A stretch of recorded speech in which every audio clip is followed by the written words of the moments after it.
നമസ്കാരം, ഞാൻ Rakesh M G. നമ്മുടെ വാഹനത്തിൽ മിസ് ഫയറിംഗ് എന്ന് പറഞ്ഞ് പലപ്പോഴും നമ്മൾ കേട്ടിട്ടുണ്ട്, അല്ലെങ്കിൽ ഒരു ബാക്ക് ഫയർ എന്നൊക്കെ പറഞ്ഞ് കേട്ടിട്ടുണ്ട്. എന്താണ് ശരിക്കും ഇതുകൊണ്ട് ഉദ്ദേശിക്കുന്നത്? ഇങ്ങനൊരു സംശയം എൻ്റെ ഒരു സബ്സ്ക്രൈബർ ചോദിച്ചിട്ടുണ്ടായിരുന്നു. ചോദിച്ചിരിക്കുന്ന @football magic 2146 ആണ് ചോദിച്ചിരിക്കുന്നത്. ചോദ്യം ഇങ്ങനെയാണ്: back compression or misfiring ഒരു വീഡിയോ ചെയ്യാമോ? പവർ മൈലേജ് കുറയുമോ? നല്ല ചോദ്യം. ഇത് രണ്ട് കാര്യമാണ്.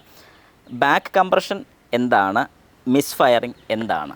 ശരിക്കും പറഞ്ഞു കഴിഞ്ഞാൽ മിസ് ഫയറിംഗ് എന്ന് പറയുമ്പോഴത്തേക്കും എൻജിൻ മിസ്സിങ് എന്ന് തന്നെ നമുക്ക് പറയാം. എൻജിൻ മിസ്സിംഗ് എന്ന് പറയുന്നതായിരിക്കും കുറച്ചുകൂടെ എല്ലാവർക്കും കംഫർട്ടബിൾ ആയിട്ട് മനസ്സിലാവുന്ന ഒരു കാര്യം. എന്താണ് എൻജിൻ മിസ്സിംഗ് എന്ന് ഉദ്ദേശിക്കുന്നത്? എൻജിൻ മിസ്സിംഗ് എന്ന് പറയുമ്പോഴത്തേക്കും നമ്മൾ വാഹനം ഓടിച്ചുകൊണ്ടിരിക്കുകയാണ്. വാഹനം ഓടിക്കുക എന്ന് പറയുമ്പോഴത്തേക്കും നമ്മൾ വിചാരിക്കുന്ന പോലെ ജസ്റ്റ് സ്റ്റാർട്ട് ചെയ്യുന്നു ഓടിക്കുന്നു എന്ന് മാത്രമല്ല, എൻജിനിൽ നടക്കുന്ന ഒരു പ്രോസസ്സ് എന്ന് പറഞ്ഞാൽ അത് വലിയൊരു പ്രോസസ്സാണ്.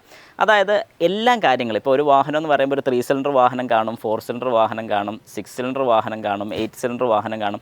സിലിണ്ടർ കണക്കാണ് ഈ വരുന്നത്. അപ്പോൾ ശരിക്കും പറഞ്ഞു കഴിഞ്ഞാൽ ഇതിൽ ഒരു 3 സിലിണ്ടർ വാഹനം വേണ്ട, ഒരു 4 സിലിണ്ടർ വാഹനം നമുക്ക് എടുക്കാം.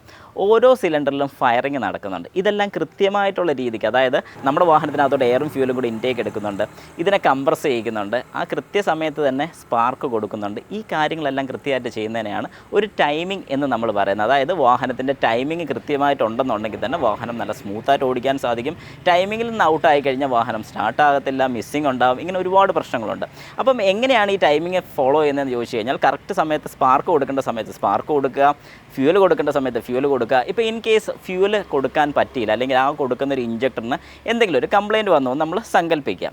അങ്ങനെ ഒരു കംപ്ലയിൻറ്റ് ആ ഇഞ്ചക്ടറിന് വന്നിട്ടുണ്ടെന്നുണ്ടെങ്കിൽ ആദ്യം എന്താണ് സംഭവിക്കുന്നത് ചോദിച്ചു കഴിഞ്ഞാൽ, വാഹനത്തിൻ്റെ കൃത്യമായിട്ടുള്ള ഫ്യൂൽ കിട്ടാതെ വരും. ഫ്യൂൽ കിട്ടിയില്ലെന്നുണ്ടെങ്കിൽ എയർ മാത്രം അകത്ത് ചെയ്യുന്ന എയർ കംപ്രസ് ചെയ്ത് സ്പാർക്ക് കൊടുത്തു കഴിഞ്ഞാൽ എയർ ഒരു കാരണവശാലും കത്തത്തില്ല, അതായത് ബേൺ ആകത്തില്ല. അങ്ങനെ ബേൺ ചെയ്യാതെ വന്നു കഴിഞ്ഞാൽ അവിടെ എന്താണ് സംഭവിക്കുന്നത്? അവിടെ ഒരു മിസ്സിങ് ഉണ്ടാവുകയാണ്. അതായത് വാഹനത്തിന് പവർ ക്രിയേറ്റ് ചെയ്യാൻ സാധിച്ചില്ല. അങ്ങനെ പവർ ക്രിയേറ്റ് ചെയ്ത് വരുന്ന സമയത്ത് ഒരു സിലിണ്ടറിൽ മാത്രം ക്രിയേറ്റ് ചെയ്ത് വരുമ്പോൾ ബാക്കി 3 ക്രിയേറ്റ് ചെയ്യുന്നുണ്ടെന്നുണ്ടെങ്കിൽ ഒരു സൈഡ് മാത്രം നമുക്ക് ജസ്റ്റ് ഒരു മിസ്സിങ് ഫീൽ ചെയ്യും. അതായത് വാഹനത്തിന് കൃത്യമായിട്ടുള്ള പവർ കിട്ടാതെ വരുമ്പോൾ ആക്സിലറേറ്റർ കൊടുത്താലും വാഹനത്തിന് സ്പീഡ് കിട്ടത്തില്ല, എൻജിൻ ഒരു ഭയങ്കര വൈബ്രേഷൻ ഫീൽ ചെയ്യും. ഈ ഒരു വൈബ്രേഷനെയാണ് നമ്മൾ മിസ്സിങ് അല്ലെങ്കിൽ എൻജിൻ മിസ് ഫയറിംഗ് എന്ന് പറയുന്നതിൻ്റെ ടേം.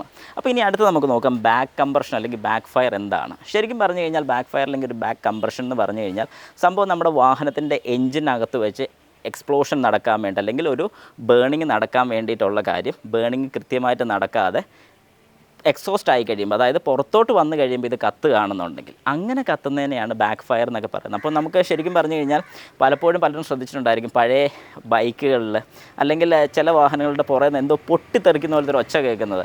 അതൊക്കെയാണ് ശരിക്കും ബാക്ക് ഫയർ എന്ന് പറയുന്നത്. കൃത്യമായിട്ട് വാഹനത്തിൻ്റെ സിലിണ്ടറിനകത്ത് നിന്ന് ബേണിങ് നടക്കാതെ പുറത്തോട്ട് വന്ന് ബേണിങ് നടത്തുന്നത്, അല്ലെങ്കിൽ പുറത്തോട്ട് വന്നിട്ടാണ് ഇത് ബേൺ ചെയ്യുന്നത്. അപ്പോൾ ശരിക്കും പറഞ്ഞാൽ എന്താണ് ഉണ്ടാകുന്നത്? പവർ ലോസ് ഉണ്ടാകുന്നുണ്ട്, മൈലേജ് കുറയുന്നുണ്ട്. കാരണം ആ പുറത്തോട്ട് പോകുന്ന ആ ഒരു പ്രഷർ ശരിക്കും നമ്മുടെ വാഹനത്തിൻ്റെ സിലിണ്ടറിനകത്ത് തന്നെ ഉണ്ടാകേണ്ടതായിരുന്നു. അങ്ങനെ ഈ എഞ്ചിനകത്ത് ഇത് ഉണ്ടായിരുന്നുണ്ടെങ്കിൽ ആ പവർ നമുക്ക് ടയറിലോട്ട് കിട്ടിയത്. പക്ഷേ ഈ ഒരു പവർ ആർക്കും കിട്ടാതെ നേരെ എക്സോസ്റ്റിലോട്ട് പോയി.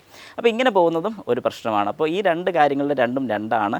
എന്താണ് അതിൻ്റെ വ്യത്യാസം എന്നുള്ള കാര്യം നിങ്ങൾക്ക് വ്യക്തമായിട്ട് മനസ്സിലായെന്ന് ഞാൻ വിശ്വസിക്കുന്നു. ഇതിൽ എന്തെങ്കിലും സംശയമോ കാര്യങ്ങളൊക്കെ ഉണ്ടെങ്കിൽ ജസ്റ്റ് എൻ്റെ കമൻറ്റ് ബോക്സിൽ ഒന്ന് കമൻറ്റ് ഇടുക.